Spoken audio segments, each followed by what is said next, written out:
La Revolución Francesa. 1794. Prisión de Francis Conciergerie. Una fortaleza impenetrable a orillas del río Sena en París. Un lugar frío, húmedo e infestado de ratas, conocido como la antecámara de la muerte. En su interior, la voz de una joven nación está a punto de ser acallada. Con el pelo rapado y el cuello desnudo, Maximilien Robespierre está preparado para la cuchilla de la guillotina, para pagar el precio del desastre que dejó a su paso. La explosión de acontecimientos que constituyeron la Revolución Francesa. La Revolución Francesa es un momento extraordinario en el que la gente empieza a creer que puede rehacer casi toda la sociedad. No solo pueden cambiar la política, las instituciones, sino que a través de la acción política pueden cambiar también la propia naturaleza humana. La Revolución Francesa realmente constituye una encrucijada para el mundo moderno, porque todo empieza a tomar una dirección diferente. Nacida en plena era de la Ilustración, la Revolución fue testigo de cómo la tierra feudal le daba la espalda a la tradición aristócrata y trazaba un nuevo camino para el futuro. Hará temblar los cimientos de Europa y su impacto afectará al mundo entero. La Revolución Francesa es el acontecimiento más importante de la historia occidental. Hay avances como la Revolución Industrial, el capitalismo, pero en lo que se refiere a acontecimientos no se me ocurre ninguno más importante. Fue la revolución que más alteró las cosas, si consideramos que se deshizo de la Iglesia Católica, de la cristiandad, de la nobleza, del rey, de todo aquello que es tan fundamental antes del nacimiento del mundo moderno. La Revolución Francesa dará de comer a los pobres. Traerá la democracia a Francia y establecerá un nuevo orden en la sociedad. Pero el progreso tendrá un precio. Fue un momento de una extraordinaria esperanza y ambición, y de repente se convirtió en la tragedia más espantosa. Ahora Robespierre está destrozado y derrotado. Pero hace solo 2 días se alzaba como el triunfador de la revolución más grande y sangrienta de toda Europa. Era tan fiel a sus ideales que le llamaban el incorruptible. Era tan poderoso que con la más mínima palabra podía sembrar el miedo en toda la ciudad. Robespierre era un excelente orador. Las palabras eran sus armas. Ahora, silenciadas por un disparo en la mandíbula, espera a que le llegue la misma muerte, rápida y brutal, que él impuso a muchos otros. La Revolución Francesa está a punto de probar su propia medicina.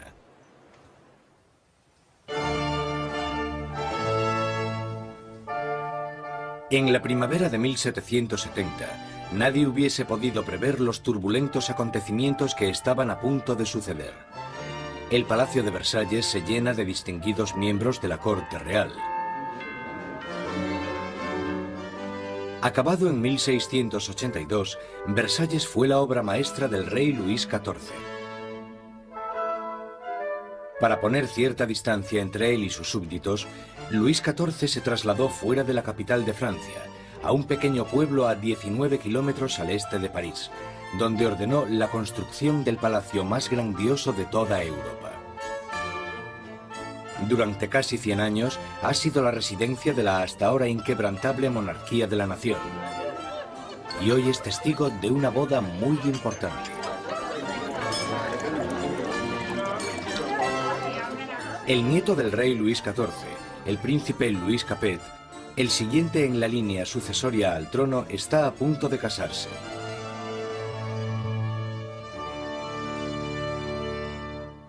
En su noche de bodas, con tan solo 15 años, Louis Capet es un chico tímido e indeciso, y posee pocas de las características propias de un futuro rey, y mucho menos de un marido. Luis era regordete, tímido, un quinceañero totalmente incompetente, con ningún tipo de distinción. La amante de Luis XVI, Madame du Barry, le describía como un chico gordo y maleducado. Básicamente, era poca cosa. A Luis XVI le resultaba muy difícil tomar decisiones. Siempre la última persona con la que hablase podía hacerle cambiar de opinión.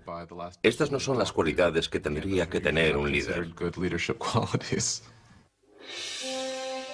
El matrimonio de Luis es una unión política entre la familia real austríaca, los Habsburgos y su propia familia, los Borbones. La boda simboliza el fin de una antigua rivalidad y el principio del establecimiento de nuevos lazos regionales. La futura esposa llega a Francia, una inocente y guapa chiquilla de 14 años. María Antonieta. María Antonieta es archiduquesa de Austria. Es la hija pequeña de la emperatriz María Teresa. Llega a Francia como parte de un acuerdo matrimonial con el que se produce una alteración de las alianzas debido a que por primera vez en la historia Francia y Austria se convierten en aliados más que en enemigos. María Antonieta llega a Francia como un símbolo político. Pero como a toda adolescente, no le interesan los asuntos políticos. María Antonieta llega a Versalles siendo muy joven. No sabía mucho del país en el que estaba, no conocía sus costumbres y a la corte. Era una niña fuerte, muy vivaz, pero seguía siendo una niña. Cuando María Antonieta llega a Versalles, es solo una adolescente de 14 años, rubia con los ojos azules. Es guapa. Le gusta que la gente la considere atractiva y llega con la intención de conquistar a su marido y a su nueva familia.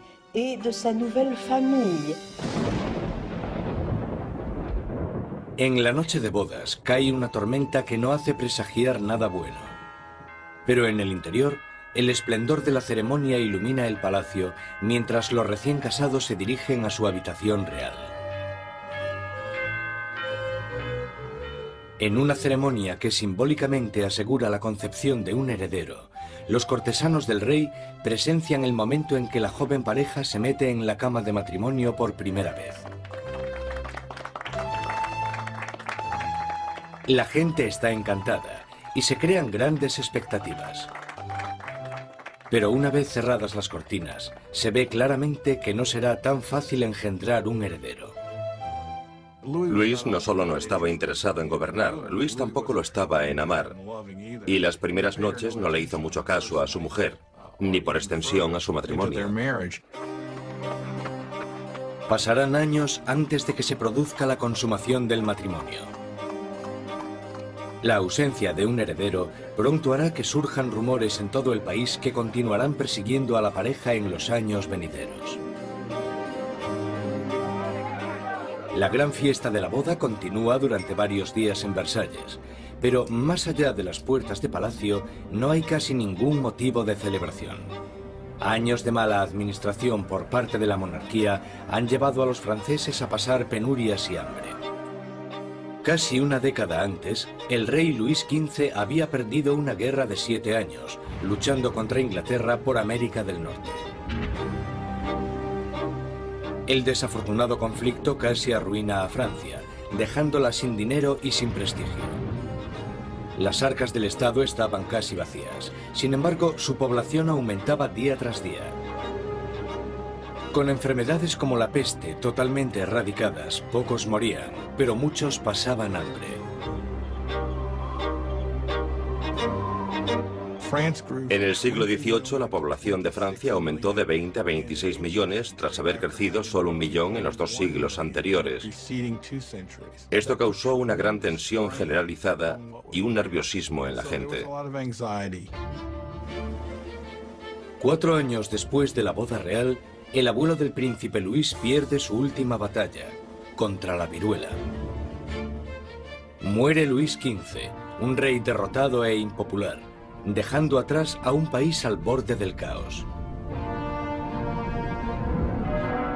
En una espléndida ceremonia, el joven príncipe Luis hereda el trono y es coronado como Luis XVI. A pesar de la grandeza de su coronación, Luis XVI es totalmente consciente de que no está en absoluto preparado para ejercer de rey.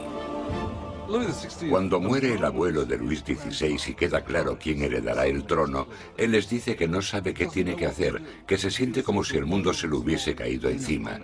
A pesar de haber tenido una educación enfocada a su futuro reinado, no se siente preparado.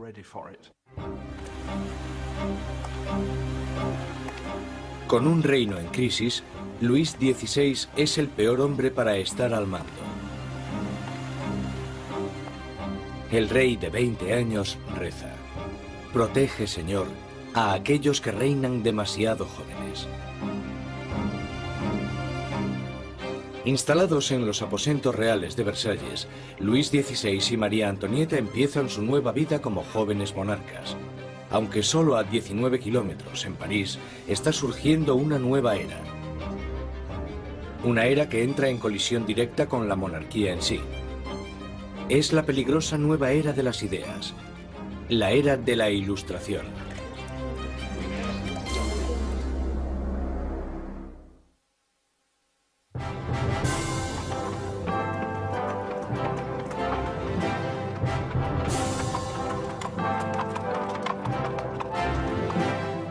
Mientras el carruaje real se va acercando al prestigioso colegio Louis le Grand en París, la gente se aglomera para echar un vistazo a la realeza. Es el momento de darle la bienvenida a París al nuevo rey, Luis XVI, y a su joven esposa.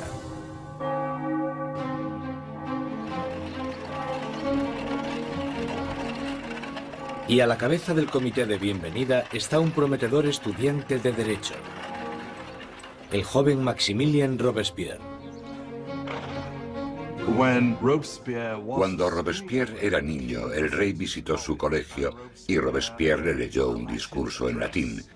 Así que, en realidad, habló con Luis XVI cuando él era solo un adolescente. Cuando Robespierre recita su monólogo en latín, el rey casi ni se fija en el niño. Pero años después, sus destinos les unirán otra vez en circunstancias muy diferentes, mucho más dramáticas. Fue uno de estos rituales habituales en los colegios, y por supuesto es totalmente irónico porque allí estaba el joven Robespierre leyendo este discurso en honor al hombre que más tarde matará.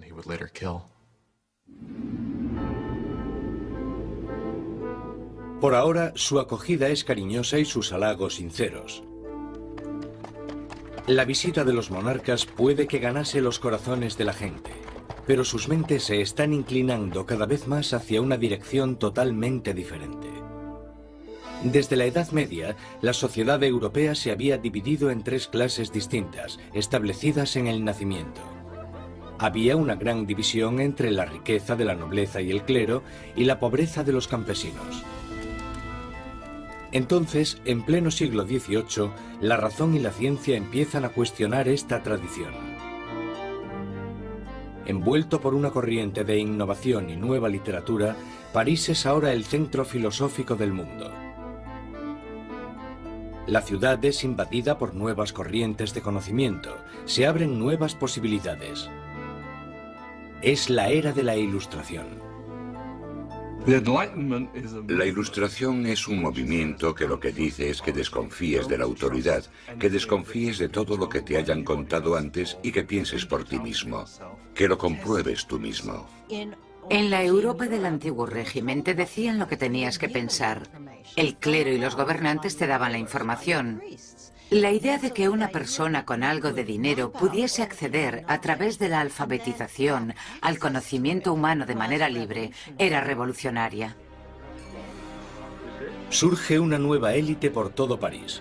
Los aristócratas se reúnen para hablar sobre los escritores de la Ilustración y la floreciente edad de la razón.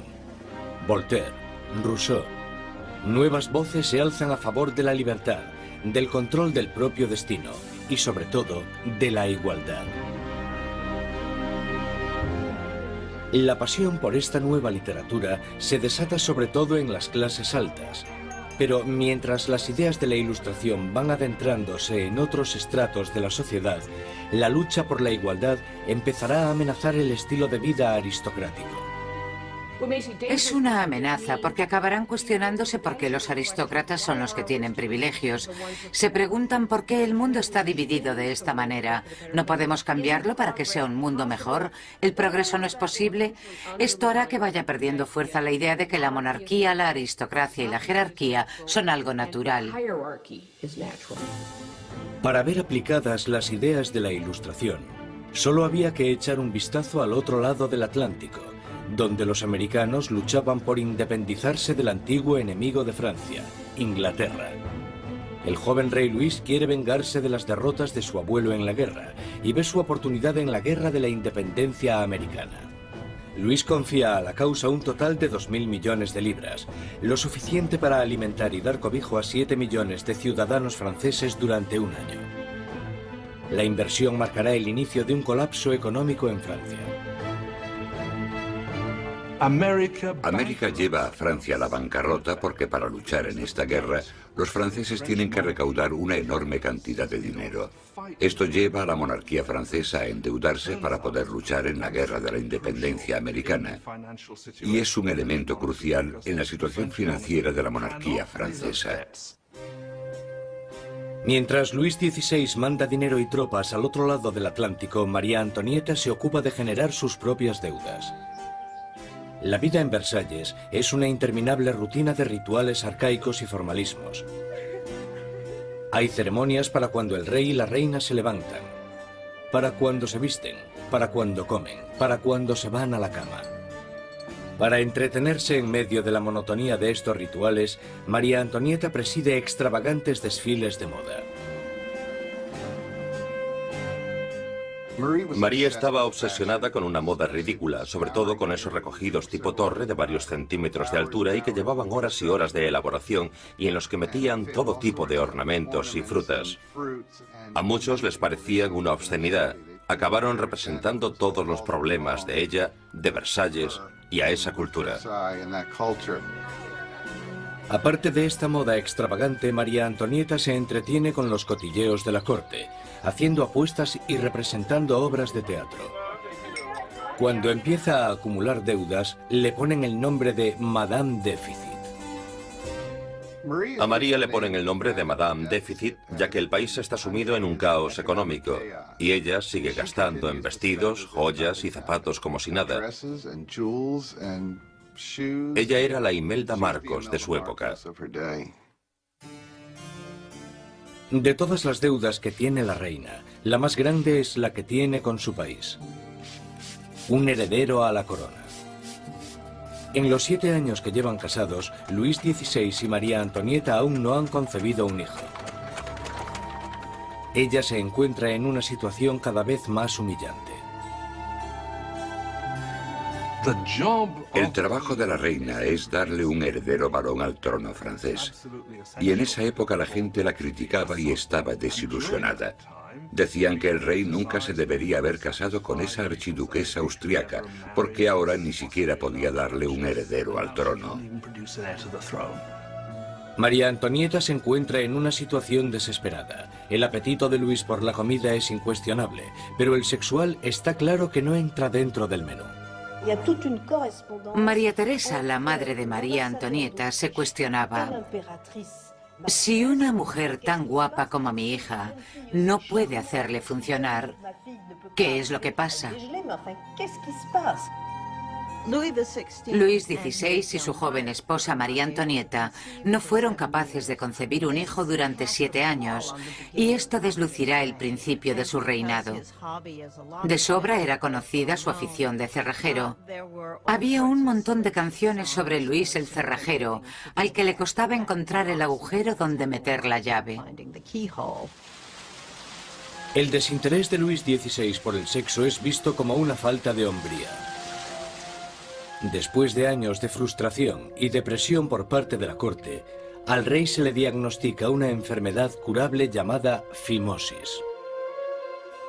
Luis tenía una deformidad que hacía que la excitación sexual fuese extremadamente dolorosa, y por tanto no hubo consumación del matrimonio hasta que una operación quirúrgica lo corrigió, pero le aterraba operarse y le llevó años decidirse a hacerlo.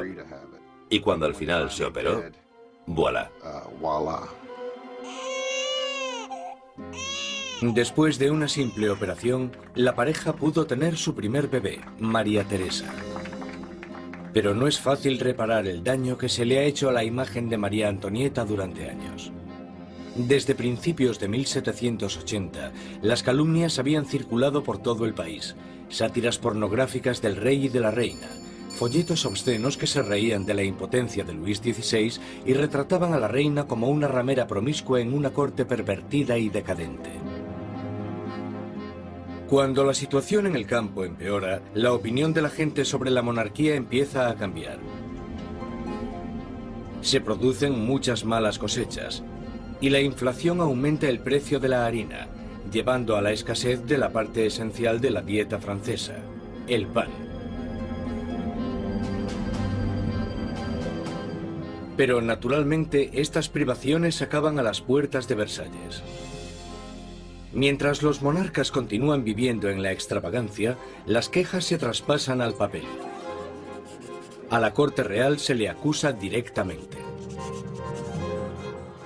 ¿Sabe por qué hay tanta gente necesitada? ¿Es acaso que su lujoso estilo de vida devora en un día lo que 1 millar de hombres necesitaría para subsistir? ¿Quién es el hombre que está detrás de estas acusaciones? El mismo joven que solo unos años antes felicitó al rey y a la reina por su coronación, Maximilien Robespierre. La gente pronto tendrá un portavoz que pedirá la libertad y la igualdad por la revolución.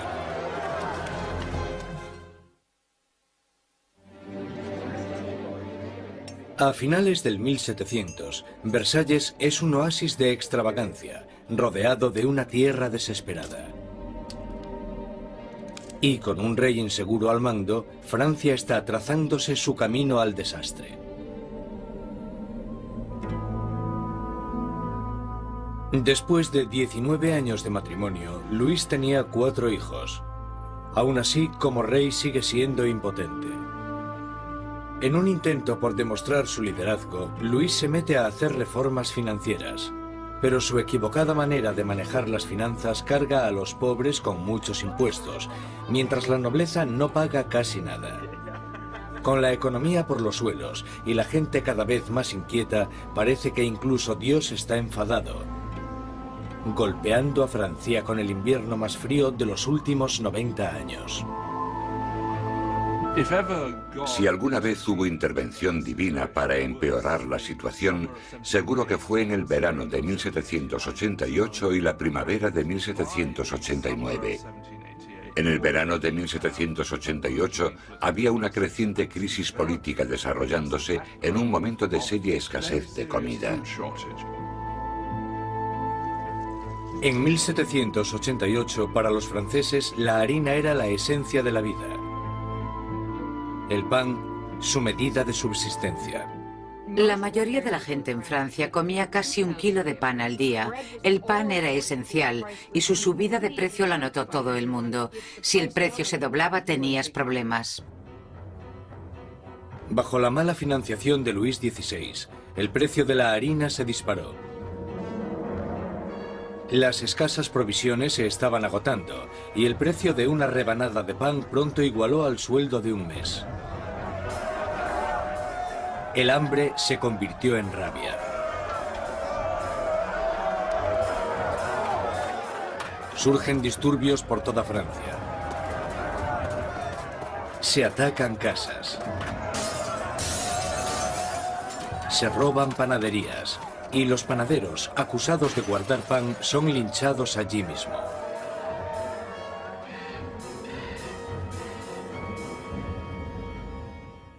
Con la economía destrozada, los bancos fuerzan a Luis XVI a contratar a un ministro de Economía, Jacques Necker. Necker, un pensador progresista, es popular entre la gente de una manera que Luis XVI solo puede envidiar. Durante la primavera del 89, Jacques Necker fue, sin lugar a dudas, el ministro más popular, porque saltó a la luz pública por sus escritos sobre el deber del gobierno de asegurarse de que haya pan y grano suficiente para todos. Con la nación en crisis fiscal, Necker insta a Luis XVI a convocar una reunión con el tradicional cuerpo representativo del reino, los Estados Generales. Es la primera vez en 175 años que se reúne a estos representantes. Políticamente, Francia estaba organizada en los llamados tres estados. El primero era el del clero, el segundo el de la nobleza y el tercero el de todos los demás. Y según los cálculos contemporáneos, los primeros dos estados los formaban el 3% de la población y el tercer estado el 97%. Mucha gente pensaba que era muy injusto que este tercer estado, que era la mayoría de la población, tuviese solo un tercio de los diputados. Consideraban injusto que el Parlamento tuviese tres cámaras y que las dos cámaras, la de la nobleza y la del clero, pudieran siempre anular la votación de la plebe. 4 de mayo de 1789. Un destacado joven abogado y político llega a Versalles. Maximilien Robespierre viene a presentarse ante los Estados Generales como diputado, para ser la voz que pida justicia para la gente que él representa, el tercer estado. Robespierre era un huérfano provinciano que había destacado académicamente con la obtención de una prestigiosa beca, convirtiéndose en un orador elocuente. Un mojigato en apariencia, pero con las ideas muy claras. Cuando volvió a su casa, al pequeño pueblo de Arras, las ideas de la Ilustración que había absorbido en los salones de París tuvieron a un poderoso defensor porque se convirtió en el abogado de los oprimidos de su pueblo natal. Cuando volvió a Arras y empezó a ejercer de abogado, leyó mucho sobre la Ilustración, y cuando Robespierre ejerció de abogado en Arras, intentó utilizar esas ideas en los casos que él estaba defendiendo. Robespierre y sus compañeros pedían que la nobleza y el clero pagasen sus impuestos. Pero Luis XVI se siente cada vez más amenazado por el creciente radicalismo del tercer estado. Entonces, el 20 de junio, después de 6 semanas de estancamiento, los diputados se dan cuenta de que están siendo silenciados. El 20 de junio, cuando los diputados llegan a la reunión y encuentran las puertas cerradas, sospechan de un complot. Van a la sala, que era lo que nosotros llamamos la sala de juego de pelota, pero que en realidad era un frontón, se reúnen y juran que no dejarán de reunirse hasta que tengan una nueva constitución. Los diputados deciden constituirse en una nueva Asamblea Nacional y ser los verdaderos representantes del pueblo de Francia. El juramento del juego de pelota es uno de estos grandes y simbólicos momentos de la historia de la Revolución Francesa. Tienes a todas estas personas reunidas en este gran espacio abierto que es la sala de juego, levantando sus brazos en una especie de saludo casi romano, y para esta Asamblea Nacional fue el momento en el que se dan cuenta de su poder y dignidad, y realmente vieron que podían derrocar al rey de Francia. La Asamblea Nacional nace de un revolucionario estado de rebeldía. Será una comunión de voces procedentes de todo el país, un cuerpo parlamentario representando la voluntad de la gente. Pero arrebatarle el poder al rey no será tan fácil como firmar una simple proclamación. Todas estas victorias iniciales que tuvieron lugar en Versalles son la mayoría victorias sobre el papel y ninguna se había llevado a cabo. Cuanto más nos vamos acercando a julio de 1789, más miedo tienen los diputados de Versalles de que el rey esté reuniendo al ejército para derrocarles. A principios de julio, 30.000 soldados toman posiciones en los alrededores de París. Para defenderse, la gente forma una nueva Guardia Nacional. Los revolucionarios asaltan las armerías de París y se van con más de 28.000 mosquetes. Lo único que les falta es la pólvora, y la gente sabe dónde encontrarla. En el centro de París se alza un enorme castillo de piedra, conocido como el símbolo del dominio feudal. La Bastilla. La prisión acoge los almacenes de pólvora de la ciudad y se conoce como la prisión de las torturas y las muertes inexplicables. La Bastilla había sido el gran símbolo del despotismo monárquico, el gran símbolo de los reyes de Francia yendo más allá de los límites de su propio poder. Para los franceses simboliza el horror. En medio de las revueltas se produce un sorprendente escándalo. Luis XVI despide a su ministro de Economía, el apreciado Jacques Necker, por portarse demasiado bien con el pueblo. Horas después de despedir a Necker, llega a París la noticia de que han despedido a su hombre preferido de la corte. No queda más opción que la sublevación. El 14 de julio, multitud de gente se reúne identificándose entre sí con un pequeño emblema. Rojo y azul son los colores de París, separados por el blanco, el color de la Casa de los Borbones. El tricolor ha nacido. De entre la multitud exaltada, una voz grita: ¡A la Bastilla! Con el ataque a la Bastilla, la gente de París está diciendo: no te podrás librar de una nueva Asamblea Nacional.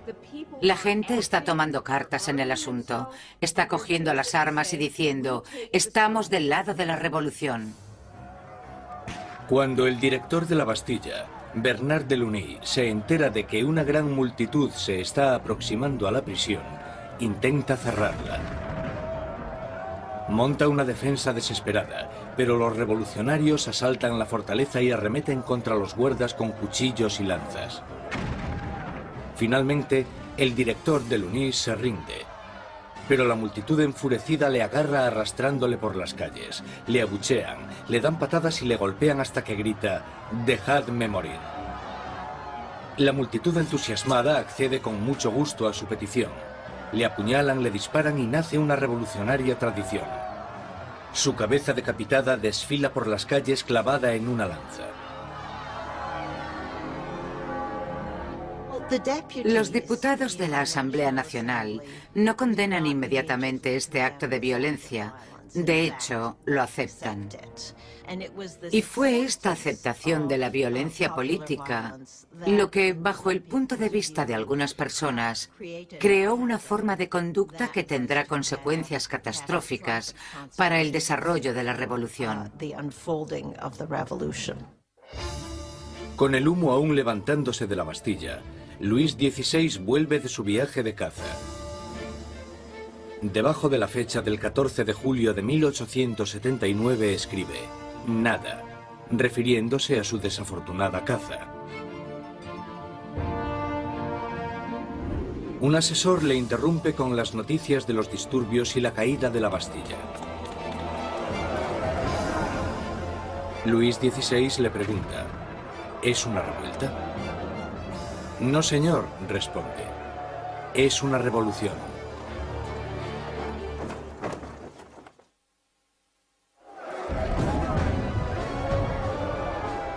La victoria en la Bastilla desata el irrefrenable torrente de la revolución.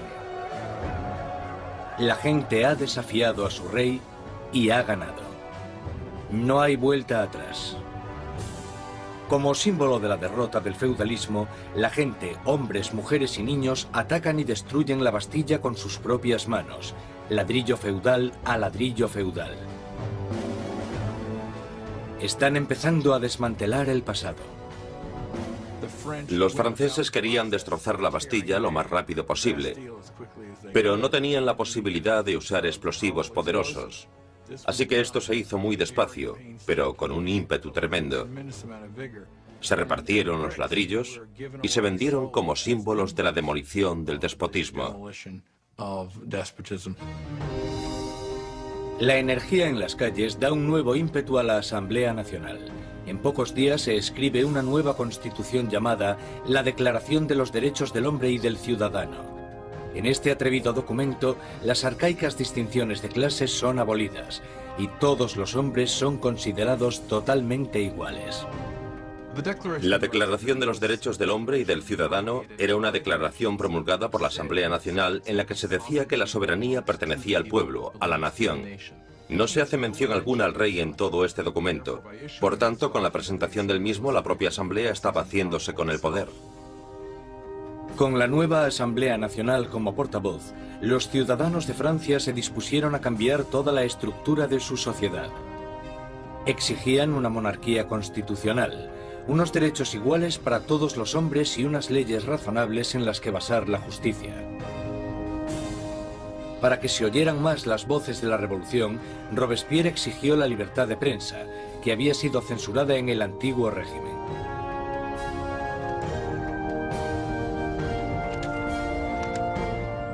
Como resultado, la prensa libre la encabeza l'ami du peuple, el amigo de la gente. Un periódico radical lleno de sermones sarcásticos y provocadores. Es la creación de un exmédico, Jean-Paul Marat. Después de un periodo de fracasos profesionales, Marat acabó viviendo en la pobreza y durante un tiempo encontró refugio en las alcantarillas de París. Allí fue donde contrajo una dolorosa enfermedad de la piel que le obliga a pasar largo tiempo dándose baños medicinales. Un Marat amargado y fracasado encuentra en la revolución la válvula de escape perfecta para su desgracia. Jean-Paul Marat era simplemente uno de esos profesionales insatisfechos y desgraciadamente la revolución da una oportunidad a los profesionales insatisfechos. Marat canalizó toda su rabia, todo su resentimiento a través de un periódico que tuvo un éxito increíble, l'ami du peuple. Marat era un hombre con una rabia fuera de lo normal. Solo hay que leer las páginas de su periódico l'ami du peuple para darse cuenta. En cada publicación se puede ver la paranoia que tiene. Ve conspiraciones en todas partes contra la revolución y para él la respuesta es muy simple. La sangre, las cabezas. Marat aborrece la extravagancia de la monarquía en medio de la pobreza que domina Francia.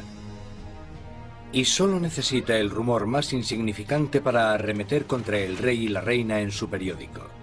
El 2 de octubre de 1789 explota de rabia.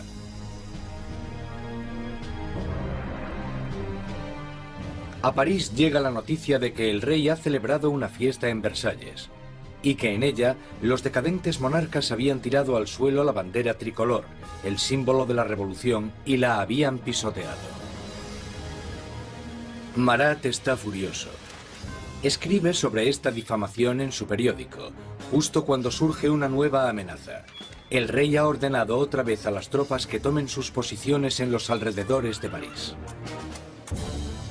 Con el golpe maestro de la Bastilla aún reciente en las mentes de las personas, Marat insta desesperadamente a entrar en acción. Gente de París, es el momento de que abráis los ojos. Salid de vuestro letargo, despertad. Una vez más, despertad. 5 de octubre. París se despierta con un ensordecedor ruido de campanas. Las mujeres se reúnen cerca del ayuntamiento para protestar por la escasez de pan. Y, según la gente se va enterando de la ofensiva fiesta del rey, el miedo al acercamiento de las tropas reales se mezcla con la rabia. Pronto, miles de mujeres se dirigirán a Versalles, con lanzas y pistolas en sus manos. Las mujeres van a exponer sus quejas al rey. El núcleo de esta multitud estaba compuesto por las famosas poissardes, las temidas pescaderas de los mercados centrales, famosas por su complexión fuerte y su valentía. Iban equipadas con cuchillos enormes de escamar pescado y estaban muy fuertes para transportar cajas. Yo no me atrevería a meterme con ellas. Son mujeres de los barrios pobres que se ven afectadas por el aumento del precio del pan y la escasez de productos.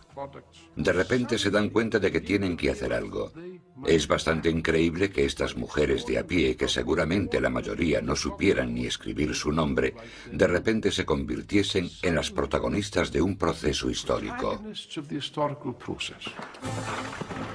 En Palacio, la noticia de que había un grupo de mujeres acercándose llegó a oídos de la reina. Cuenta la leyenda que fue en este momento cuando María Antonieta dijo la famosa frase que en realidad nunca dijo. María Antonieta no dijo «dejadles comer tarta». Eso es un mito. Desgraciadamente a María Antonieta probablemente ni siquiera le importaron los pobres de su país el tiempo suficiente como para decir eso. Mientras las mujeres se reúnen fuera de las puertas, Luis XVI se da cuenta de que la revolución ya no puede ser ignorada. La tiene en la puerta de su casa. Acepta firmar la Declaración de los Derechos del Hombre y del Ciudadano, pero la multitud continúa aumentando durante la noche.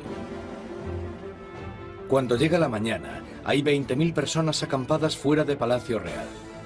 Para acabar con los signos de distancia entre el rey y sus súbditos, la multitud enfurecida pide que el rey y la reina se trasladen a París.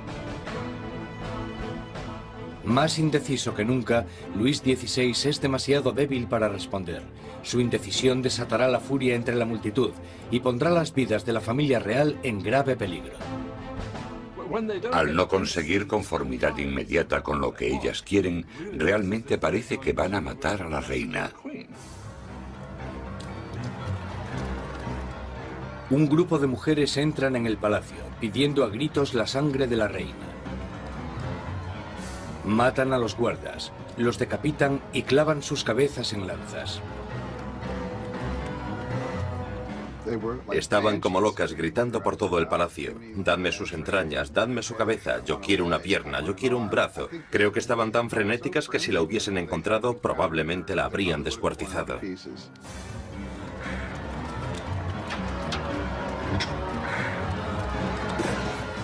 Temiendo por su vida, María escapa a los aposentos de Luis XVI solo unos minutos antes de que las mujeres entren en la habitación y hagan trizas su cama.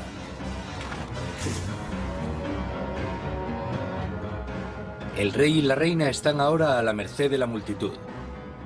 Y lo que la multitud quiere es un poco de atención por parte del rey. La única forma de que las mujeres se calmen es que la familia real acepte ir a París, porque creen que una vez que estén allí, entonces pueden obligarles a hacer lo que la gente de París quiera. 60.000 personas inician la marcha, llevándose de Versalles carros y carretas de harina de la despensa real. El carruaje real es escoltado todo el camino hasta París. El rey y la reina son obligados a ir a París con las cabezas de los guardas que habían sido masacrados en el castillo.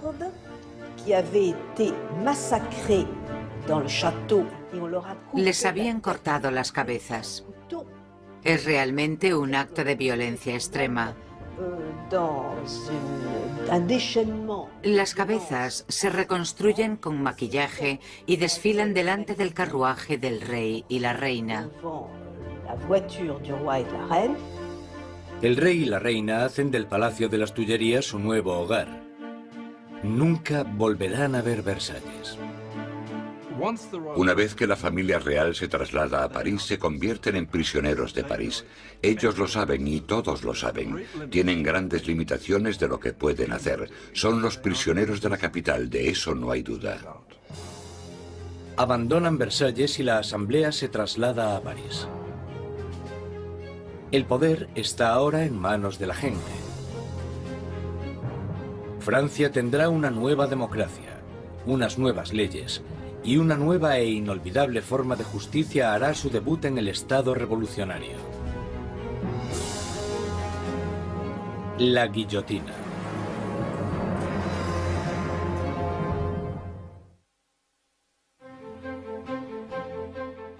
Mayo de 1791. Han pasado ya casi 2 años desde que la familia real y la Asamblea Nacional se trasladaron a París. Robespierre habla a menudo en la Asamblea y en el Club Jacobino, una sociedad que lleva el nombre de su sitio de reunión, un viejo monasterio jacobino. Ahora, las palabras son el núcleo de la revolución, y Robespierre sigue con su moral inquebrantable. Su verdadero norte es siempre la gente. Pronto le apodarán el incorruptible. Francia es ahora una monarquía constitucional. El rey está obligado a compartir su poder con los revolucionarios en la Asamblea. Pero parece que su ración de poder se va haciendo cada vez más pequeña, y es obligado a firmar ley tras ley, disminuyendo su propio poder y el del otro régimen feudal, la Iglesia Católica. Luis decide que ha llegado el momento de escaparse de los confines de la nueva república y montar una campaña para reclamar su reinado. En 1791, Luis XVI decide que necesita volver a obtener el control de su país. Y sabe que solo puede hacer eso con la ayuda de un ejército extranjero. Así que su idea es dejar el Palacio de las Tullerías y avanzar hacia la frontera más cercana. 21 de junio de 1791. El rey y la reina se disfrazan de criados y, protegidos por la oscuridad, se escapan de París. Inician una carrera hacia la libertad. Pasada la medianoche, llegan al pequeño pueblo de Varennes, 160 kilómetros al este de París. Están cerca de la frontera con Austria. La salvación solo a unos pocos kilómetros de distancia, pero su intento de fuga no irá más allá.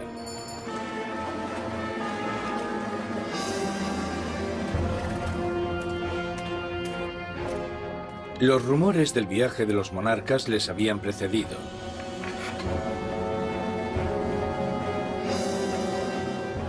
Un oficial del pueblo para el carruaje y les pide los pasaportes.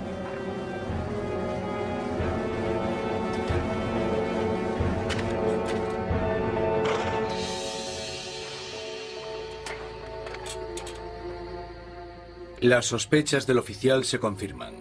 Es la firma del rey. El hombre está impresionado, pero los guardias revolucionarios de cerca de allí no se sienten nada intimidados por esto.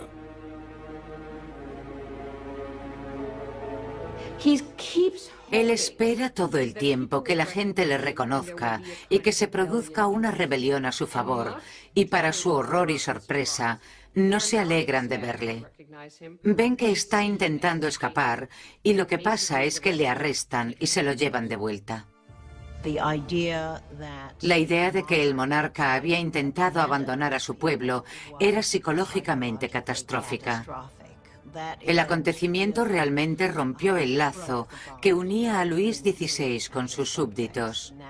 Ahora no solo tenían un rey superficial, sino que tenían un rey que obviamente también era un traidor. Con los enemigos oficiales de la familia real en el poder, este pasa de Luis XVI, ahora un rey prisionero, a los revolucionarios de la Asamblea. Al mando del gobierno revolucionario está Robespierre. Él brilla en lo alto del podio, dictando órdenes de todo tipo.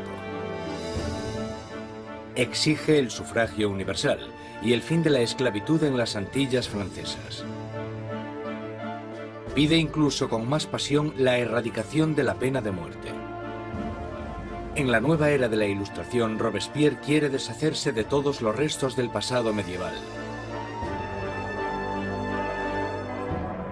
Europa ha heredado un macabro repertorio de métodos de ejecución de la Alta Edad Media. Muertes crueles y tortuosas, a base de arrastrar, descuartizar, colgar, ahorcar y quemar en la hoguera. Bajo el antiguo régimen había toda una colección de truculentos castigos. La decapitación estaba reservada para la nobleza, y algo que la revolución quería desde el principio era que todo el mundo tuviese una muerte igual. Querían simbólicamente que todos pudiesen tener el mismo castigo. A pesar de la oposición de Robespierre, una nueva máquina de matar toma protagonismo en París. El inventor y físico Joseph Ignace Guillotin diseña una nueva máquina de decapitación, convirtiendo la antigua decapitación en una experiencia humanitaria.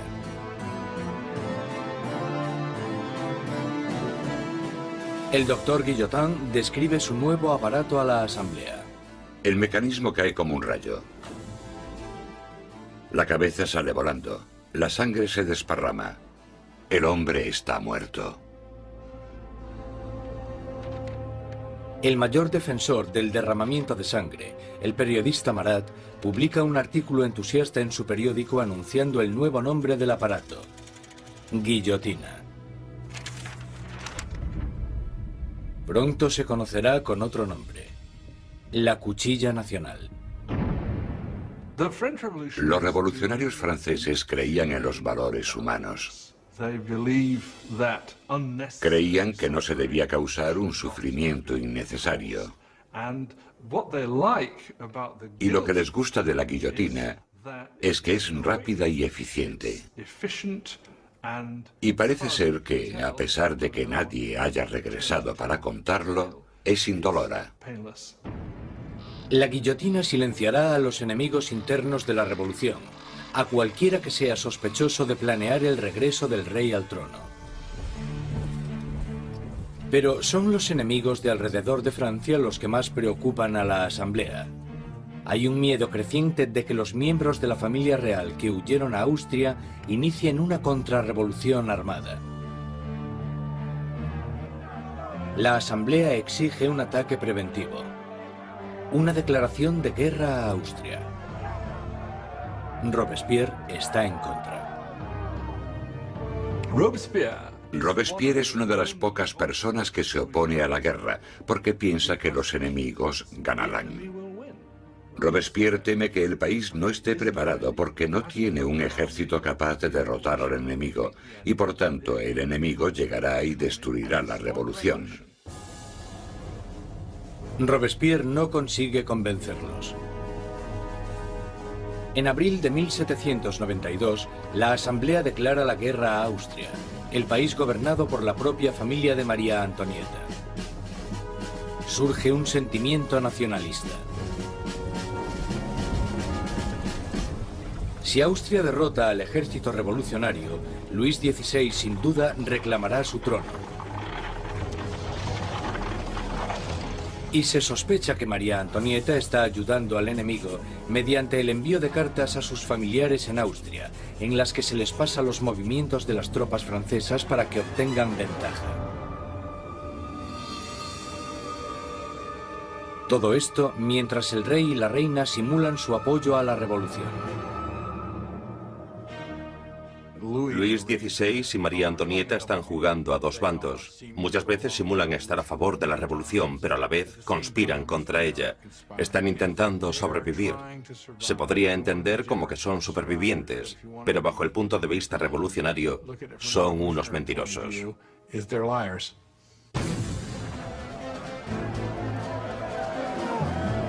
Con el ejército francés sufriendo grandes pérdidas en la frontera, llega la noticia de que en París el aliado de Austria, Prusia, se ha unido a la invasión. Las tropas están bajo el mando del duque de Brunswick, un general prusiano. La tensión invade las calles de París. Y entonces los periódicos publican una carta del duque de Brunswick, un manifiesto en el que se amenaza con destruir París si se le hace daño a sus majestades el rey y la reina. Una amenaza equivocada que fracasa totalmente. 10 de agosto de 1792. 27.000 ciudadanos armados, empujados por la rabia y la indignación, se dirigen al Palacio de las Tullerías e inician un ataque salvaje contra los guardias reales. Al final mueren más de 800 hombres de ambos bandos. El rey huye y busca protección en la Asamblea, pero ya no existe la monarquía. A Luis le han quitado oficialmente su título. Ha nacido la República Francesa. La cuchilla de la guillotina es bautizada con la sangre de los restantes guardias de Luis XVI.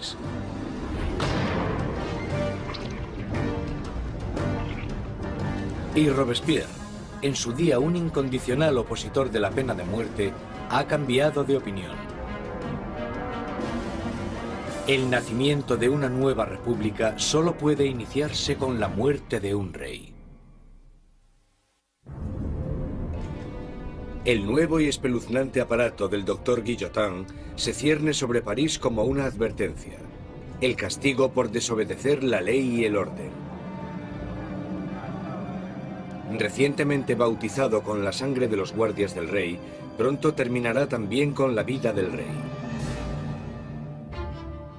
En agosto de 1792, con el rey destronado y la familia real metida en prisión, Robespierre y sus jacobinos están sumidos en una lucha por el control del gobierno nacional contra los girondinos, los moderados de la Asamblea. Pero en las calles de París hay un nuevo movimiento político. Como símbolo de su rechazo a la tradición aristocrática, los ciudadanos de a pie se niegan a llevar los calzones o culottes de los aristócratas. Se hacen llamar los sans-culottes, los sin calzones. Los sans-culottes se consideran los verdaderos representantes del pueblo francés, no eran de los más pobres. Solían ser artistas y tenderos bastante bien avenidos, gente de ese estilo, pero al menos trabajaban con sus propias manos. No ponerse los calzones, los culottes, para ellos simbolizaba sencillamente que no eran aristócratas, que eran gente normal.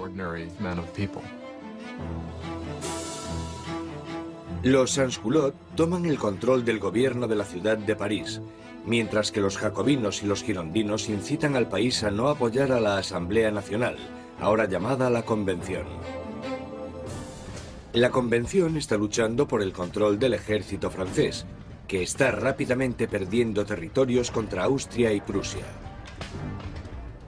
Mientras en la frontera se sigue luchando contra los enemigos, el gobierno revolucionario toma medidas enérgicas contra los enemigos de la ciudad, los traidores monárquicos que podrían poner a París en manos de los invasores. Más de 100 personas son arrestadas y metidas en prisión, curas, periodistas y hombres y mujeres de a pie. Robespierre se centra en la crisis interna, pero su amigo, el ministro de Justicia, Georges Danton, incita a todos los hombres, jóvenes y adultos a que se unan al campo de batalla. Es sociable y llamativo, todo lo que Robespierre no es. Pronto, el nombre de Danton se empieza a oír por todo París. Danton es un personaje lleno de vida, grandilocuente, un bebedor empedernido, libertino, que a pesar de pertenecer a la clase alta, al contrario que Robespierre, es capaz de identificarse totalmente con los trabajadores, de una manera que Robespierre simplemente no puede. Según se va acercando el enemigo, la convincente retórica de Danton moviliza a la gente, haciendo que muchos se decidan a acudir al frente. Hay un momento muy famoso en el que los ejércitos austríaco y prusiano les están invadiendo, y él se pone delante de la gente y grita eso de: para vencer nos hace falta audacia, más audacia y siempre audacia. Realmente es una persona capaz de dirigir a un país en la lucha contra el invasor. Es un momento extraordinario. Al irse tantos hombres al frente a luchar, París se queda indefenso, con las cárceles llenas de prisioneros políticos. Un miedo inquietante inunda la ciudad. La creciente multitud de prisioneros quizás sea difícil de contener. Marat lanza a los ciudadanos revolucionarios una propuesta sangrienta: bajar a las prisiones y matar a todos los que estén dentro. Los ejércitos extranjeros estaban acercándose a París. Si llegan a entrar en contacto en París con los enemigos de la revolución en las prisiones, entonces esto hubiera dado lugar a algo terrible desde el punto de vista de la gente.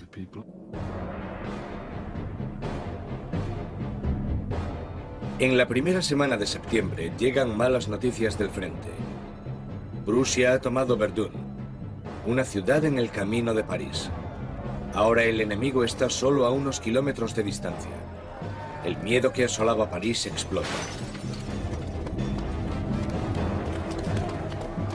Los sans-culottes entran en las prisiones e inician un violento ataque contra los presos de la ciudad.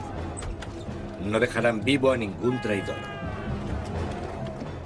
Los sans-culottes entraron en las prisiones, sobre todo aquellas donde estaban encerrados los curas refractarios, donde estaban los nobles y donde estaban los presos políticos, y empezaron a llevar a cabo sus propios juicios improvisados, que eran muy cortos, y la mayoría de las veces acababan en muerte.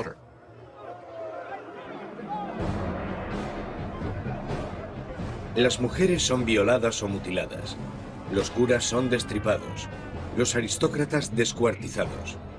En la primera masacre, más de 1.600 personas son asesinadas en solo unos días. Cuando la noticia de las masacres de septiembre se extiende por Europa, los enemigos de la revolución sienten repulsión.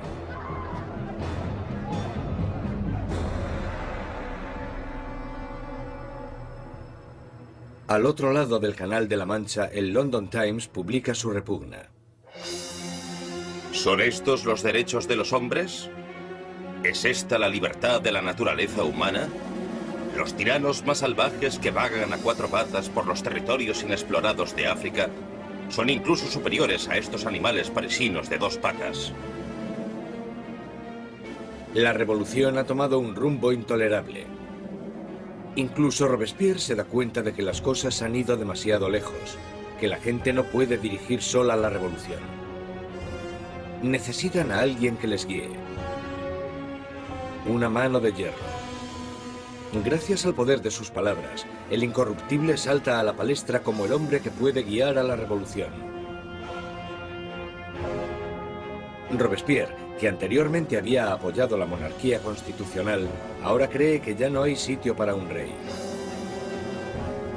Se toma una decisión trascendental. Francia llevará a juicio a su propio monarca.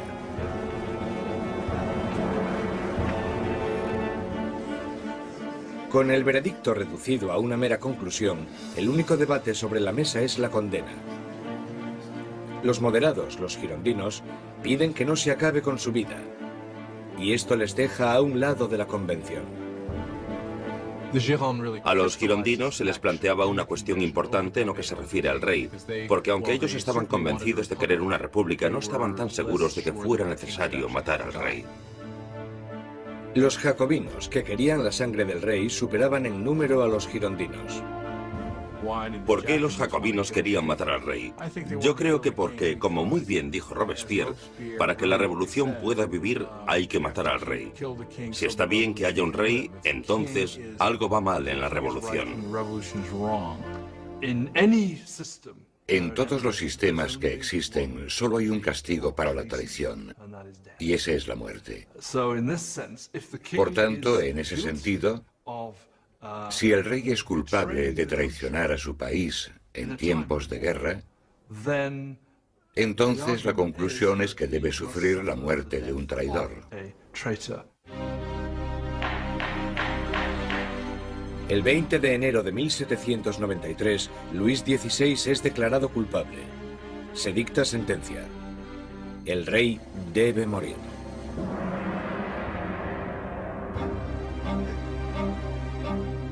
Esa noche se reúne durante un rato con su familia.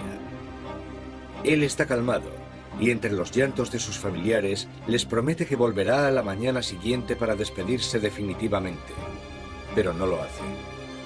No puede soportar la angustia de su familia y debe guardar fuerzas para afrontar la guillotina.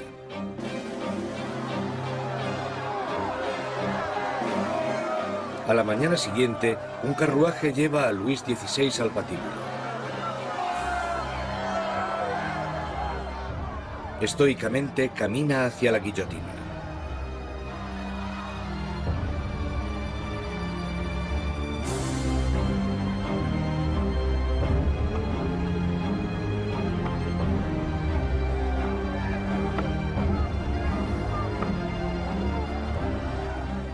Intenta dar un discurso. Confío en que mi muerte sirva para hacer feliz a mi pueblo, pero siento pena por Francia y temo que pueda sufrir la ira del Señor. Pero los guardias silencian sus palabras con el ruido de los tambores.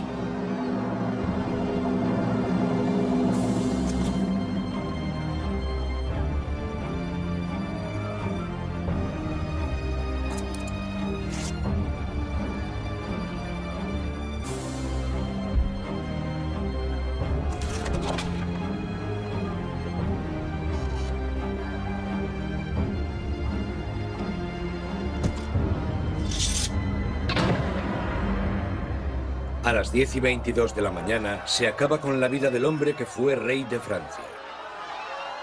Desde la prisión del templo, María Antonieta oye los disparos de los cañones, anunciando la muerte de su marido. Se desploma del disgusto.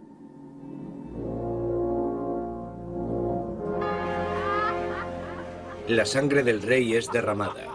la revolución victoriosa. Pero los enemigos de la revolución pronto reclamarán su propia victoria. Su objetivo, el hombre que está pidiendo que rueden tantas cabezas. Jean-Paul Marat.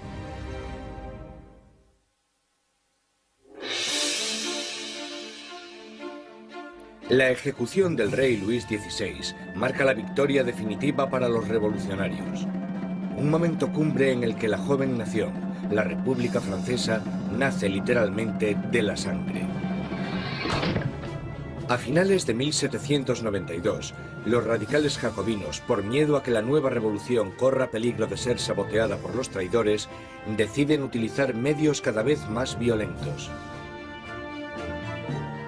Pero los girondinos, que representan a los campesinos franceses, quieren frenar la creciente violencia por miedo a que desencadene una guerra civil. Su mayor oponente, Jean-Paul Marat, responde a los girondinos con furiosas palabras en su periódico, publicando los nombres de aquellos que él cree que están conspirando contra la revolución. Marat, que anteriormente había exigido la ejecución de 200 personas, ahora pide la de más de 200.000.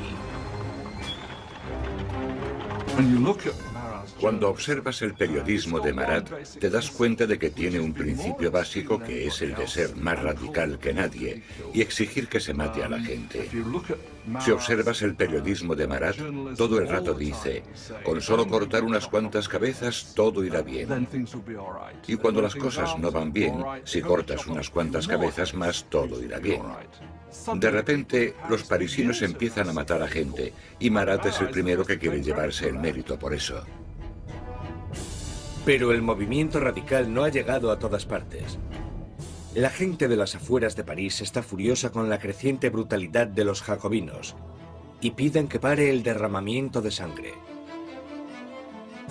Este mensaje llega a oídos de la encantadora Charlotte Corday, una chica provinciana sencilla pero a la vez segura de sí misma.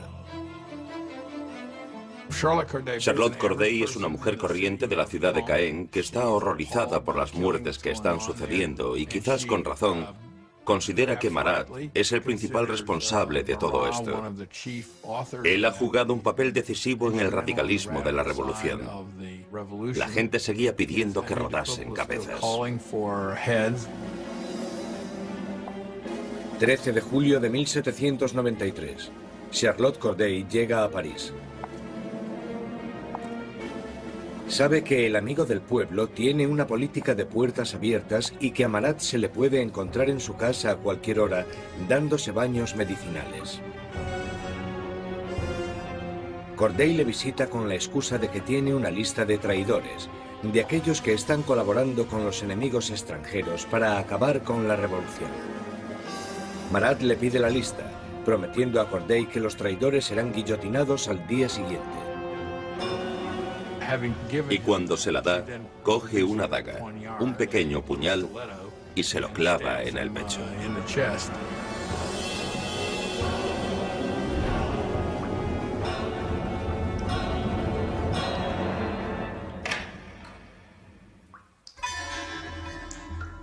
El llamado amigo del pueblo muere en el acto.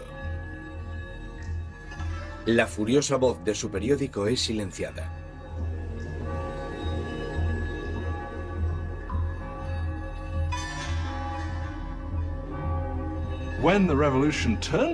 Cuando la revolución se convierte en un baño de sangre, es muy fácil echarle la culpa a él y por supuesto eso fue lo que hicieron los que le odiaban o le temían.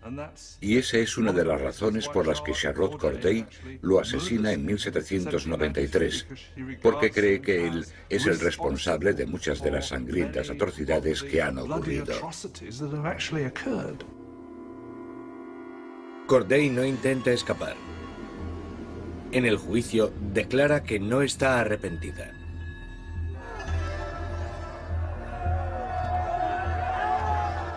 ¿Qué esperaba conseguir asesinando a Marat? La paz. Ahora que está muerto, volverá la paz a mi país.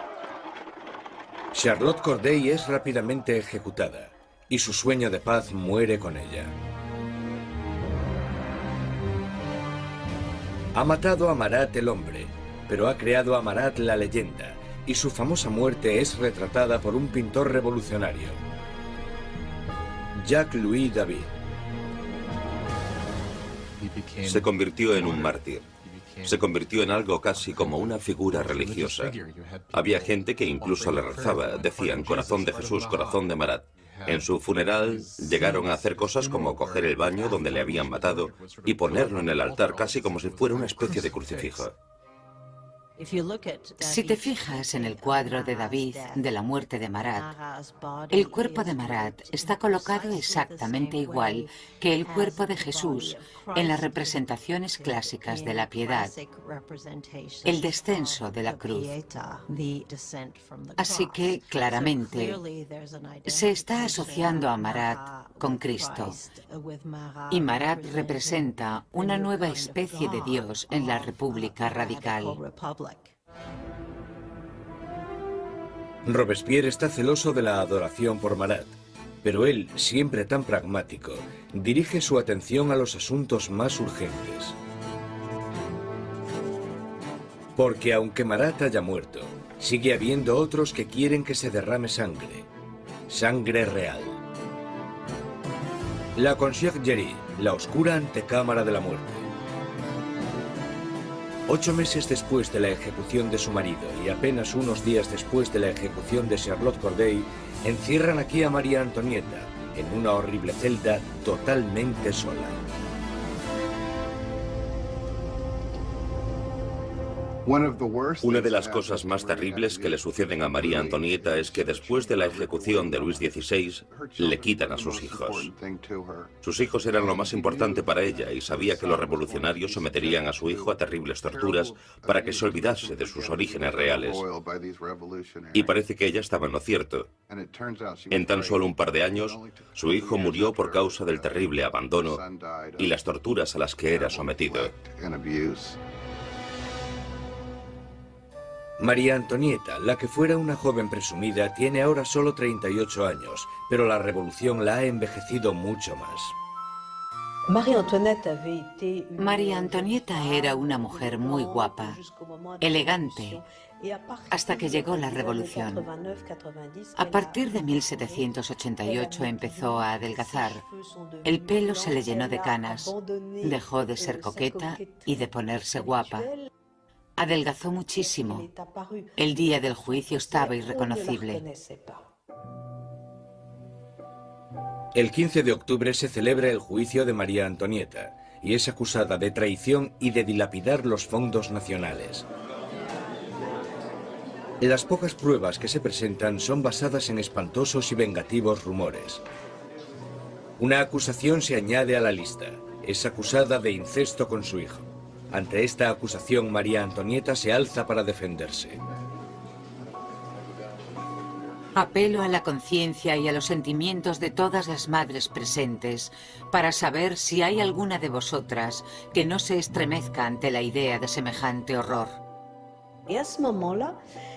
Y en ese momento hubo un cambio de tercio porque todas las mujeres se sintieron culpables y se dieron cuenta de que habían llegado demasiado lejos con esas acusaciones. María Antonieta tiene esperanzas de que en un momento de compasión pública la deporten a Austria, pero sus esperanzas se echan por tierra cuando se entrega la sentencia. Correrá el mismo destino que su marido. María Antonieta estaba en cierto sentido condenada desde el principio. Era el símbolo de la alianza austríaca que había demostrado ser desastrosa para Francia. Ella era, junto con su marido, el hazmerreír de la gente debido al aparente fracaso sexual de su matrimonio. Y ella era un símbolo de la cultura monárquica en una época en la que la propia cultura monárquica era vista como algo totalmente corrupto y perjudicial para el país. Así que por todas estas razones, era odiada como ninguna otra reina había sido odiada jamás. Era vilipendiada e injuriada. Desde su celda, María Antonieta escribe una última carta despidiéndose de sus hijos y de su familia, prometiendo ser valiente. Le cortan su pelo blanco y largo para prepararle para la guillotina.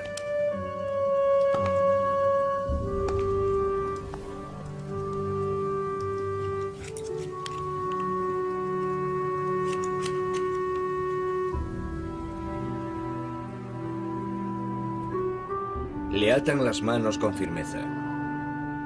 Mientras es escoltada para salir de la prisión, tiene la esperanza de que llegue un carruaje.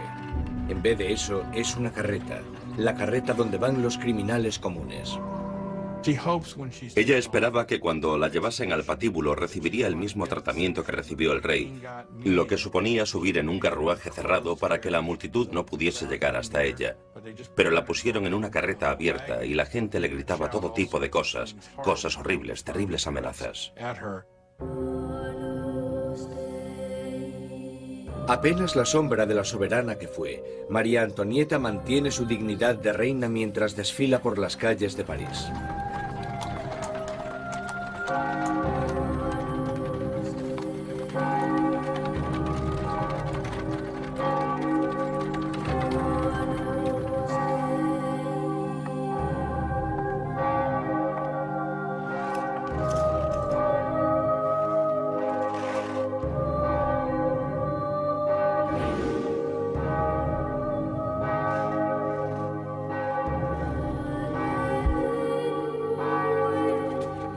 Su nombre y las acusaciones contra ella se leen en voz alta.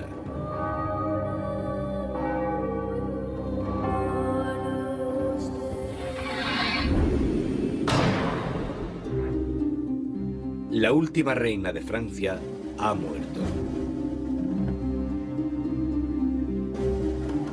Varios días después, tras incontables ejecuciones, un miembro de la Convención Nacional comenta lo absurdas que son estas masacres, y sus aliados, uno detrás de otro, son guillotinados.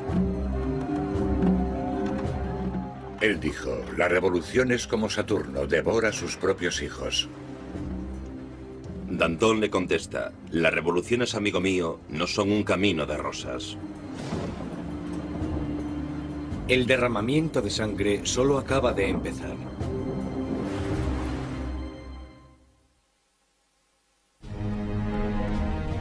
Septiembre de 1793.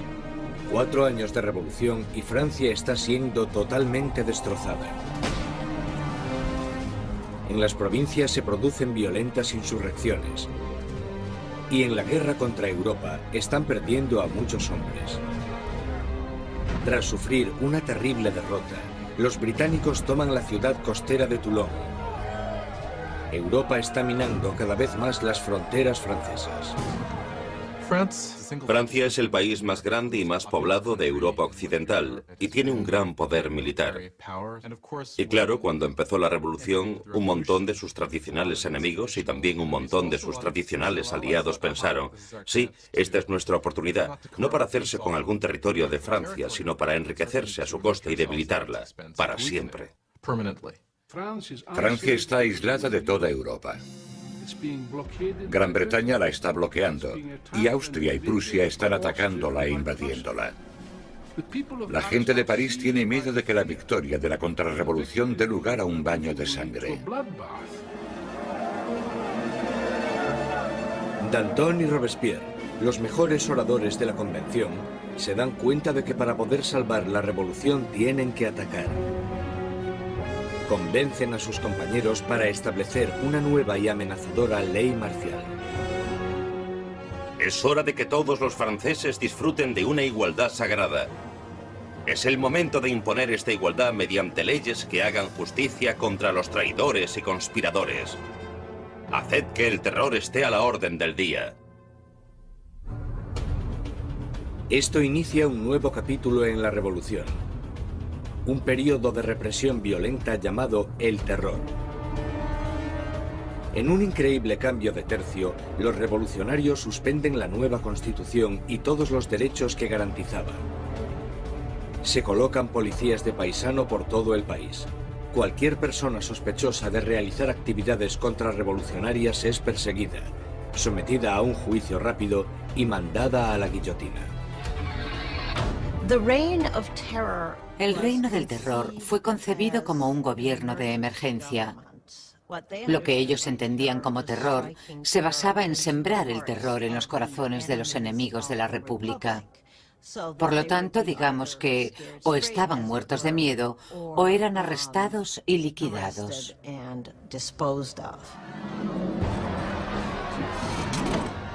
La más mínima sospecha podía mandar a cualquiera al patíbulo. Políticos que hablasen bien de la difunta monarquía, cualquiera que utilizase el antiguo monsieur o madame en vez del nuevo vocablo, ciudadanos. El miedo llena el aire. Los vecinos denuncian a sus vecinos. El incesante movimiento de las carretas de la muerte resuena en todas las calles de París.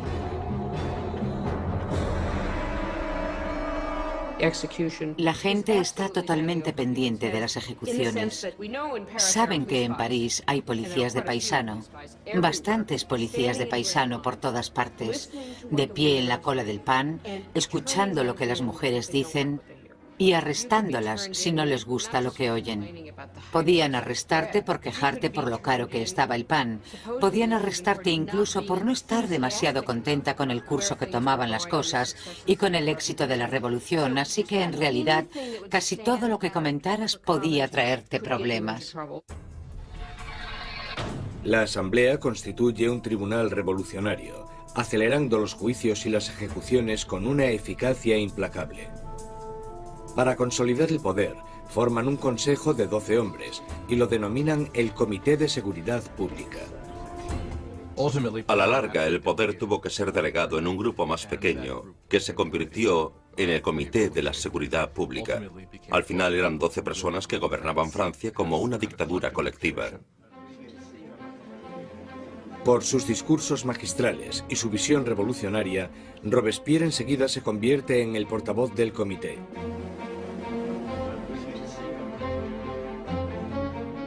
Y su voz está pidiendo que se derrame más sangre. Una de las ironías de la vida política de Robespierre es que desde el principio él estaba totalmente en contra de la pena de muerte. Y por supuesto se tendrá que comer sus propias palabras cuando más tarde se convierta en un defensor acérrimo del terror y la guillotina. Nunca llegó a responder a eso directamente, excepto cuando dijo, bueno, los tiempos han cambiado. La revolución había vuelto implacable a Robespierre. El que fuera un apasionado defensor de la libertad de prensa ahora restituye la censura, vestigio del antiguo régimen. La Iglesia ya está siendo atacada y él se queda de brazos cruzados mientras uno de los revolucionarios más radicales, Jacques-René Hebert, hace una nueva propuesta: la descristianización. En plena crisis de la guerra y en plena rebelión interna, la gente empieza a decir que la culpa de todo la tienen los curas, la religión. Y que lo que tenemos que hacer, si queremos salvarnos de los enemigos de la revolución, es destrozar el poder de la Iglesia Católica. La superstición, el fanatismo, eso es de lo que trata la religión y por tanto lo que tenemos que hacer es erradicar todo eso. Las calles que llevaban la palabra San son cambiadas de nombre. Los iconos religiosos son destrozados y reemplazados por tributos al nuevo santo, Marat. La Iglesia parecía simplemente ser el enemigo de los revolucionarios radicales. A las iglesias y las catedrales les arrancan los altares, rompen las vidrieras, rompen las estatuas, simplemente destrozaron toda la riqueza de la Iglesia. Por supuesto, a los europeos esto les chocó, incluso más que la muerte del rey. Ni siquiera salvaron el calendario cristiano. Los años ya no son numerados a partir del nacimiento de Cristo, sino a partir de septiembre de 1792, el año del derrocamiento de la monarquía. Ahora es el año 1. A los meses se les da un nuevo nombre según las estaciones. Julio se convierte en Thermidor, abril en Floreal. Los meses duran 3 semanas, cada una de 10 días de duración. El calendario revolucionario seguramente fue diseñado como una especie de arma contra el cristianismo, contra la creencia cristiana. Por supuesto, al tener una semana de 10 días, la gente ya no sabría cuándo era domingo. Eso era lo que esperaban. El terror se extiende por toda Francia. Se condenan las insurrecciones con una sanguinaria e implacable crueldad. En la ciudad de Lyon, donde los contrarrevolucionarios están ganando terreno, el Comité de Seguridad Pública sienta un ejemplo brutal. Cientos de rebeldes son atados, llevados a campos y acribillados en masa.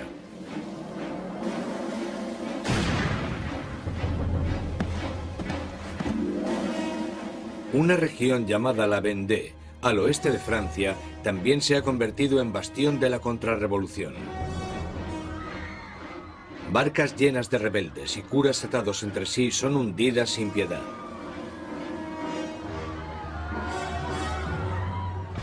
Más de 100.000 personas son asesinadas solo en la zona de la Vendée. En París, la hoja de la cuchilla cae a un ritmo aún más frenético.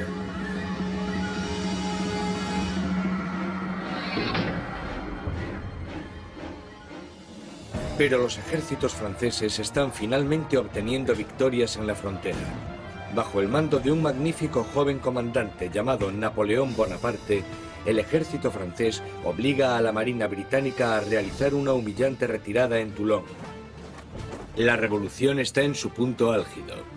Robespierre está en su momento de más poder. Ha acabado con los enemigos de la revolución y ha asegurado su éxito sembrando el terror.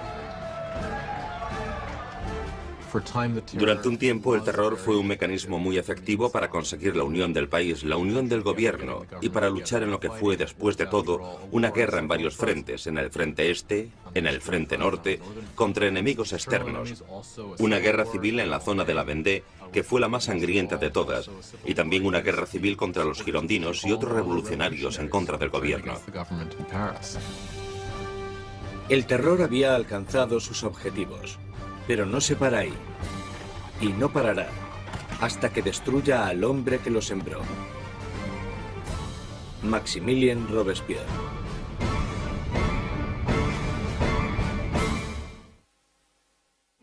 Con la sangre del terror, Maximilien Robespierre ha rescatado a la revolución. Un enérgico ejército está defendiéndose contra los ataques en la frontera, pero las dificultades internas aún no se han sofocado. En la cima del éxito, Robespierre sueña con un reto aún más grande: sembrar más terror para crear un nuevo tipo de sociedad. La República de la Virtud. Con virtud se refiere a la virtud cívica. Es un principio fundamental para Robespierre. Por ejemplo, no puedes ser un ciudadano virtuoso con simplemente obedecer la ley. Debes de estar activamente involucrado en el trabajo del Estado, y eso incluye acabar con los enemigos del Estado.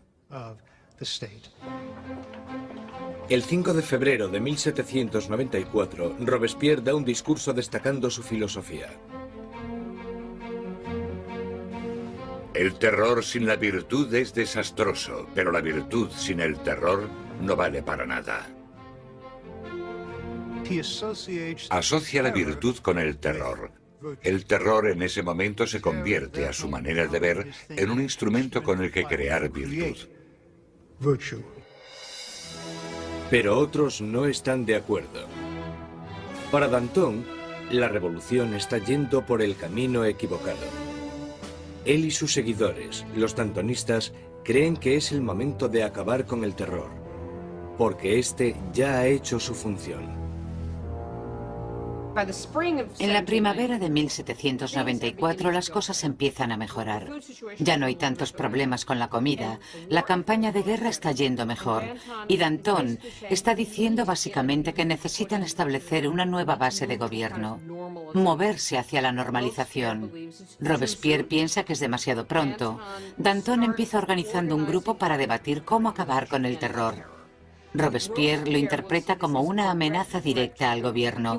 No lo ve como una simple diferencia de opinión sobre la dirección que debe tomar la política. Lo ve como una traición. Y en la República de la Virtud de Robespierre, solo hay una respuesta a la traición.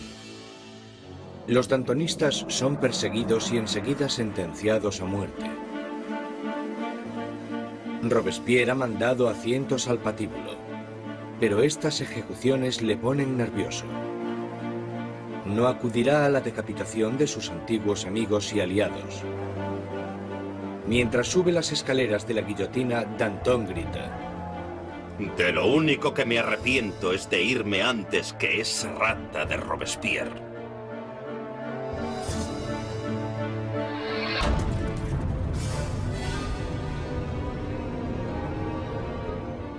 Con los dantonistas fuera de su camino, Robespierre inicia en Francia un período aún más sangriento y terrorífico. El Gran Terror.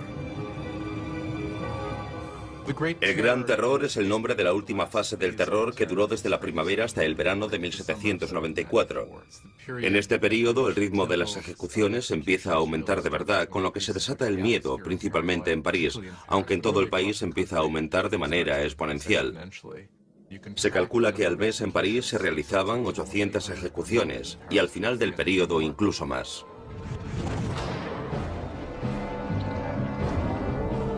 El verdugo de París está más ocupado que nunca.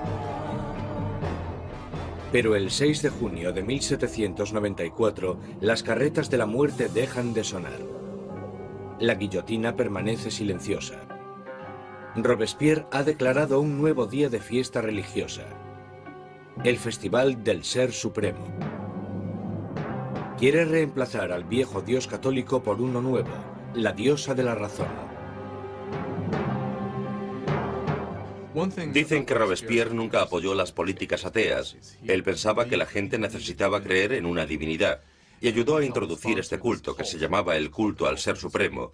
Y creo que fue en junio de 1794 cuando se colocó este increíble escenario con coros de gente vestida de blanco cantando y se construyó esta especie de montaña de papel maché en el centro de París.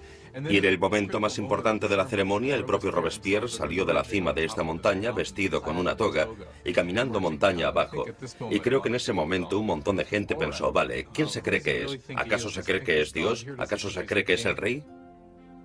Mientras el Gran Terror se descontrola, los aliados de Robespierre se dan cuenta de que ha perdido totalmente el contacto con la realidad. Hay algunos que piensan que Robespierre realmente había llegado a un punto tan extremo e irracional que ya no había vuelta atrás. Unos creen que su fanatismo le ha superado y otros que simplemente se ha vuelto loco. Una vez más, Robespierre centra sus sospechas en aquellos que están cerca de él. El 27 de junio, ahora el 9 de Thermidor, aparece en la convención y da un discurso lleno de amenazas. Será el último discurso que dará. Robespierre comete un error. Anuncia que tiene una nueva lista de enemigos de la República, pero no quiere darla. Todo el mundo teme estar en ella. Y cuando al día siguiente decide hacerla pública, le arrestan antes de hablar. Un improvisado coro de voces grita a Robespierre. Él les mira en silencio. Los diputados le acusan de rebeldía e inmediatamente le retiran de la convención. Robespierre y varios de sus aliados son llevados al ayuntamiento, donde permanecen vigilados durante la noche. Por la mañana temprano se oyen disparos y los guardias corren al segundo piso. Abren las puertas y se encuentran con una escena espeluznante. Uno de los aliados de Robespierre se ha tirado por una ventana. Otro se ha pegado un tiro en la cabeza. Y a Robespierre lo encuentran semi-inconsciente, con una herida de bala en la cara y la mandíbula destrozada por un supuesto intento de suicidio.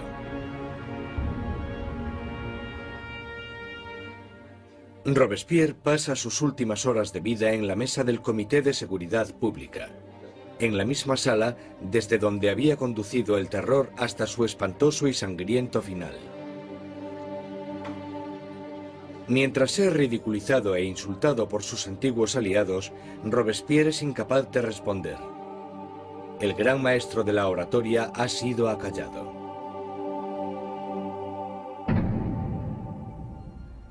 En la Conciergerie, donde la última reina de Francia le había precedido, Robespierre se prepara para la hoja de la cuchilla nacional. Su compañero de celda, el revolucionario Saint-Just, le señala un dibujo de los derechos de los hombres y el ciudadano, y declara, por lo menos hicimos eso. Robespierre encabezó la revolución y cambió la estructura de Francia. Estableció un nuevo orden de sociedad e instauró un sistema sangriento y tiránico para asegurarse el éxito. Pero estaba destinado a ser una de las últimas víctimas de este sistema. Resulta que la gente quiere realmente acabar con el terror, pero nadie sabe cómo hacerlo. Lo único que puede acabar con el terror, y parece que en eso todos están de acuerdo, es la caída de Robespierre.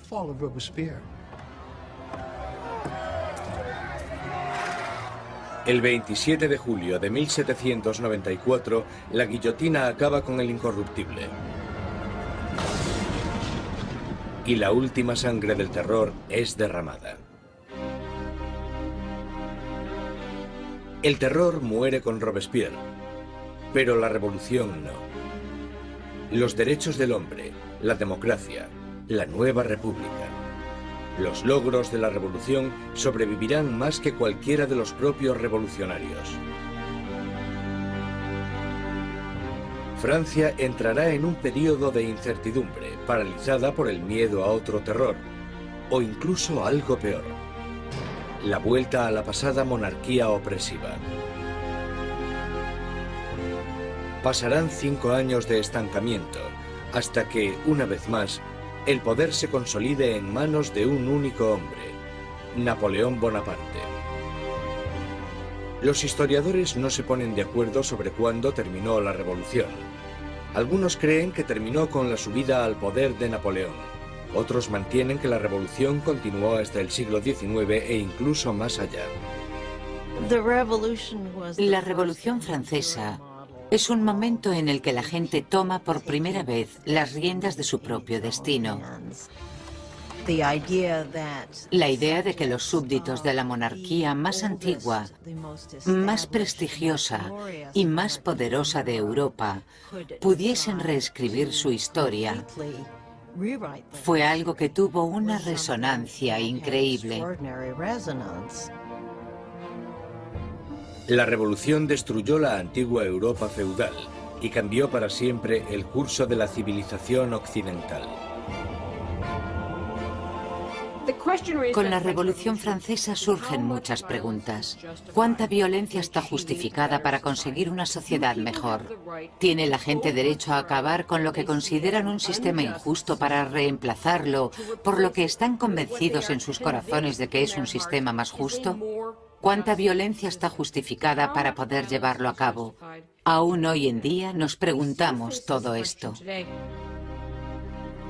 Cuando Robespierre y sus aliados estaban ocupados conduciendo a su país hacia el futuro, muchos de ellos se debieron haber preguntado cuál sería el resultado final.